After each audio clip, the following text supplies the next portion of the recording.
غالبا احنا عرفنا كل حاجه عن الايفون 17 برو والايفون 17 برو ماكس، وخليني اقول لك ان ده اكبر تغيير حصل في تاريخ ابل حرفيا. تصميم مختلف تماما، خامات جديده وغير متوقعه ان ابل تستخدمها في اصداراتها الجديده اصلا، وابجريدز كمان هتحصل في سيستم الكاميرات هنا، غير ان هيكون في تشيب جديده من ابل ومواصفات قد تغير تجربه المستخدم بشكل كامل.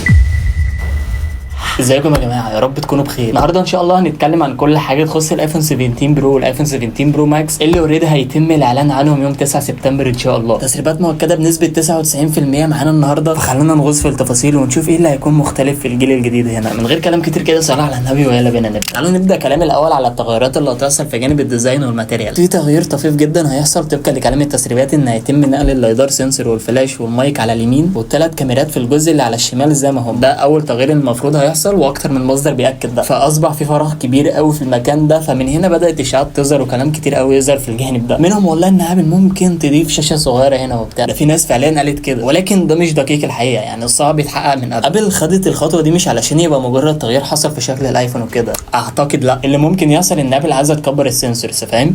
فعملت ده بحيث ان يكون في مساحه يعني لتكبير السنسورات وكده. ثلاث حاجات اللي حركتهم في الجانب اليمين هنا هم دول بالنسبه لابل اعاقه، فاهم؟ فاعتقد يعني ده اللي ممكن يحصل، واكتر من مصدر برضو بياكد الموضوع ده. ومش بس الجانب ده اللي هيتغير في حته التصميم، لا، ابل احتمال تغير الشعار بتاع المكان تاني، ممكن يبقى فوق تحت، المهم ان هم يغيروا مكانه، ولكن ستيل هيكون موجود. في مشكله محتمله هنا ممكن تواجه بعض المستخدمين، اللي هو الشعار ده يعني كان بيحدد مكان الماكسيف او المغناطيس، ففكره نقل الشعار ده ممكن يلخبط شويه من مستخدمين الماكسيف. بس اعتقد مكان المغناطيسيات الداخليه بتاعت الماكسيف هتفضل في نفس المكان، مش هتتغير. فطبعا بدات الشركات تعدل وتنتج كفرات مختلفه بحيث انها تناسب الموضوع ده. وبالنسبه للالوان فاعتقد ان البرو هيجيب 5 الوان: البلاك، الوايت، الجراي، الدارك بلو، واخيرا اللون الاورنج. واعتقد ده هيبقى اللون الترند بتاع السنه دي. ممكن طبعا الالوان تطلع بالشكل ده في الصوره النهائيه، او ممكن برضو تختلف في الشكل النهائي، ممكن اللون يبقى مطفي فاتح، فاهم؟ ممكن الصوره النهائيه تبقى مختلفه شويه. حاجه كمان انا استغربتها جدا وغير متوقعه ان ابل تغير فيها اصلا، وهي حته الماتيريال او الخامات. ابل يا جماعه تتخلى عن التيتانيوم وتعود لاستخدام الالومنيوم مره ثانيه. هيبقى مط مصنفر زي بعض النسخ البرو القديمه. يعني مبدئيا حاجه غريبه جدا طبعا، كون ان يحصل تغيير في جانب الماتيريال دي حاجه غير متوقعه تماما. التيتانيوم اصلا كماده تصنيع فهي غاليه جدا وصعب تصنيعه، والمفروض كسياسه شركات او اللي احنا متعودين عليه بمعنى اخر ان المفروض بيحصل ابجريد مش داون جريد بالشكل ده. التيتانيوم معروف بانه اقوى من الالومنيوم واخف كمان من الستانلس ستيل، وده نتج او قدم لي اضافات مميزه طبعا. منهم طبعا ان الموبايل بقى اخف في ايدي، بقى مريح اكتر في مده الاستخدام الطويل. ومن ضمن مميزات التيتانيوم برضو ان هو قوي ومتين، مقاوم للخدوش والصدمات بشكل كبير قوي. فجاه ابل قررت تستبعد او تتخلى تماما عن الموضوع ده، يعني خلاص طبقا لكلام التسريبات ان احنا مش هنشوف التيتانيوم ده في الاجيال الجديده هنا. يقال ان الجزء الافقي للكاميرات هيكون زجاجي، والاجزاء الاخرى الفريم الظهري الكلام ده يكون من الالومنيوم، مع احتماليه او متوقع ان ابل هتستخدم تقنيات بحيث ان يكون مقاوم للصدمات بشكل اكبر من المعتاد. ولكن هو كده كده هيقل شويه في الاحساس بالفخامه مقارنه بالتيتانيوم. عندنا اكتر من مصدر او اكتر من تسريب بياكد كل ده، وده بيقوي جدا احتماليه ان التغيرات دي هتحصل فعليا في الايفون 17 برو والايفون 17 برو ماكس. وبالنسبه للماكسيف او الشحن اللاسلكي، خليني بس اوضح لك حاجه مهمه جدا في الاول. الماكسيف بشكل مبدئي بيعتمد على مغناطيس بشكل دائري، ولازم يكون في طبقه ما بين المغناطيس وجهاز الشحن سواء الكفر او ظهر الموبايل. ومشكله الالومنيوم اللي ابل هتستخدمه في الجيل الجديد هنا مش مغناطيسي للاسف. السؤال هنا ابل هتتعامل مع ده ازاي؟ بكل بساطه هتصمم تصميم زجاجي حوالين منطقه الشحن، هتعمل جزء زجاجي في الظهر هنا مخصص للماكسيف. بشكل عام ابل عندها براءات واختراعات كتير قوي في الحته دي، ومستحيل تفرط في ميزه الماكسيف اللي بقت شبه اساسيه في الوقت الحالي. فهي كده كده يعني عندها الحق. وطبقا لكلام التسريبات برضو ان احنا هنبدا نشوف ابجريد في جانب سرعه الشحن. الماكسيف هنا هيبقى 25 واط بدلا من 15 واط. في تسريبات كمان بتوضح ان هيكون في ميزه الشحن العكسي، يعني احتمال كبير قوي ابل تضيف الاوبشن ده بقوه 7 واط. ميزه كتير من الناس كانت مستنياها فعليا من ابل، لانه اوريدي اصلا الشركات ضايفاهم من قبل الميلاد، فاحتمال ابل تضيف الاوبشن ده هنا. ابل فعليا قالت ان احنا والله ضايفين الاوبشن ده من ايام الايفون 11 او من ايام الايفون 12 حاجه زي كده، بس والله ما كناش مشغلينه يا معلم. المهم يعني معاك ايربودز برو حاليا او ابل واتش على وشك ان هم يفصلوا مثلا، فتقدر تشحنه من موبايلك دلوقتي عادي. ده هيحصل طبعا بمجرد ما تحط الايربودز في المكان اللي بيدعم الماكسيف هنا. طبعا الاكس اس ماكس ما بيدعمش حاجه زي كده، وكان مثل بس مش اكتر ولا اقل. طيب بالنسبه للبطاريه، ففي بعض التسريبات اللي بتوضح ساعه البطاريه هتكون كام بالظبط، وطبقا لكلامهم انها تكون 5000 ملي امبير، وده تطور كبير عن بطاريه الايفون 16 برو ماكس اللي كانت جايبه 4600 ملي ملي امبير. عاده ابل اصلا مش بتعلن عن ارقام رسميه من حيث البطاريات هنا، هي بتبقى مجرد احصائيات طالعه من مصادر مختلفه مش اكتر ولا اقل، ولكن ساعات البطاريه هنا يقال انها هتزيد. وبالنسبه للكاميرات خليني اقول لك في البدايه ان كاميرات الفلاج شيبس بشكل عام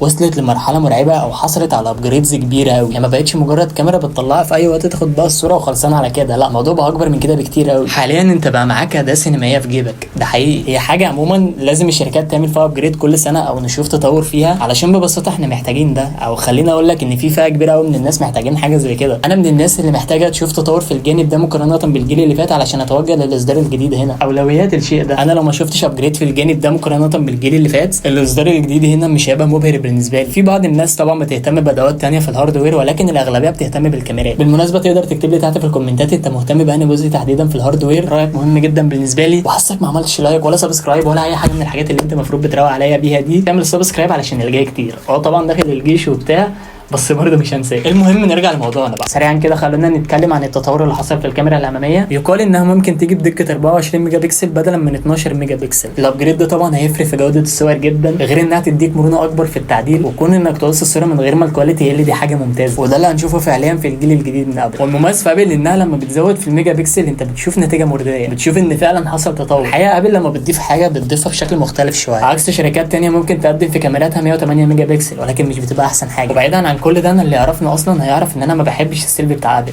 تماما، موجوده عندي والله في الجهاز شبه معدومه حرفيا. طيب بالنسبه في الموديلات البرو فابل ناويه تعمل نقله كبيره قوي. بالفعل كاميرا التليفوتو هتبقى 48 ميجا بكسل بدلا من 12 ميجا بكسل، وده معناه ان الايفون 17 برو هيبقى اول ايفون بكاميرا ثلاثيه جاي بدقه 48 ميجا بكسل، سواء الكاميرا الاساسيه او الالترا وايد او التليفوتو. ابل ممكن تقدر تعمل كروب ديجيتال بجوده عاليه يديك نفس احساس ال 5 اكس زوم زي ما بيحصل دلوقتي في كاميرا الفيوجن اللي موجوده في الايفون 16 العادي والايفون 16 بلس. بس في تسريب بيقول ان التصوير البصري ممكن يتغير من 5x الى 3.5x. وفي تسريب تاني بيقول ان كاميرا الوايد في نسخه البرو ممكن تيجي بفتحه عدسه ميكانيكيه متغيره، يعني تقدر تتحكم في كميه الاضاءه اللي هتدخل للعدسه وتبدا تظبط العمق اللي هيطلع في الصوره، ودي طبعا حاجه ما كناش بنشوفها قبل كده لان كل الايفونات السابقه كانت بتيجي بفتحه عدسه ثابته. كمان في كلام ان الايفون 17 برو هيقدر يصور فيديوهات بدقه 8K اللي هي دلوقتي المفروض اقصى حاجه. اخيرا وطبقا لكلام التسريبات ان هيكون في زرار تاني خاص بالتصوير لتسهيل الوصول لاعدادات الكاميرا، وده اني اعتقد امر مشكوك فيه شويه لان الزرار ده اصلا ابل ضافته من الايفون 15،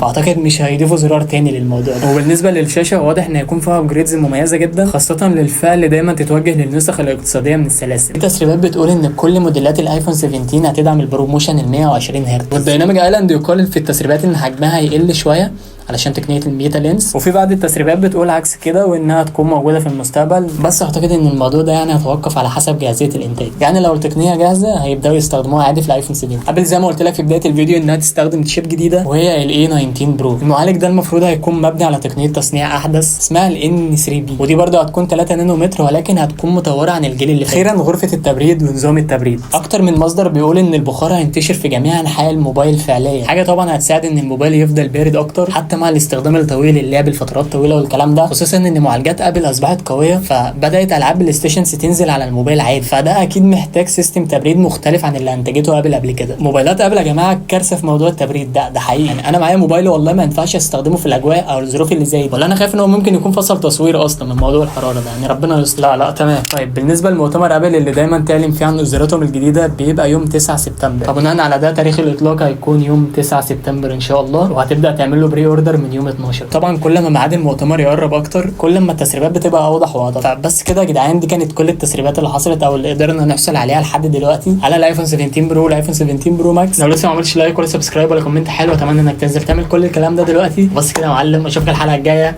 سلام.